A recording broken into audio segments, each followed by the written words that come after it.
सर्वांना माझा नमस्कार. माझे नाव यशोदा देवानंद दत्त. माझ्या शाळेचे नाव जिल्हा परिषद प्राथमिक शाळा वाजी. आमच्या प्रयोगाचे नाव शेती शेती. सतत प्रेम करावे या जगण्यावर असं म्हटलं जातं. मग आपण आपल्या शरीराची काळजी घेतली पाहिजे. आज प्रत्येक मानवाला, प्रत्येक शेतकऱ्याला सुद्धा गरज आहे की आज आपण काय केलं पाहिजे, सेंद्रिय खताचा जास्तीत जास्त वापर करून उत्पन्न कसं वाढवता येईल यावर आपण सगळ्यांनी लक्ष केंद्रित केलं पाहिजे आणि तशी शेती निर्माण केली पाहिजे. आणि तशी शेती निर्माण केल्यानंतर कुठेतरी माणसाचं आयुष्य म्हणजे ते वाढणार आहे आणि आपण चांगलं आयुष्य जगणार आहोत.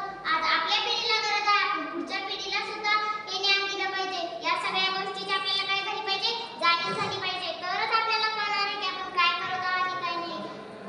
सध्या माणसाकडे वेळ फार कमी आहे.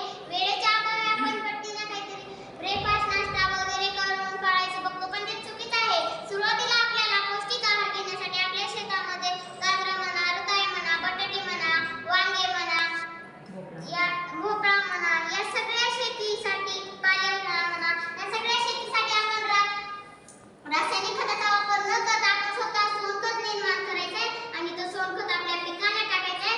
आपली पिकं पण भरपूर वाढतील, भरपूर वाढ होईल आपल्या पिकांची आणि आपलं आरोग्य उत्पादन वाढेल आणि आपल्या आरोग्याला काही धोका पण होणार नाही.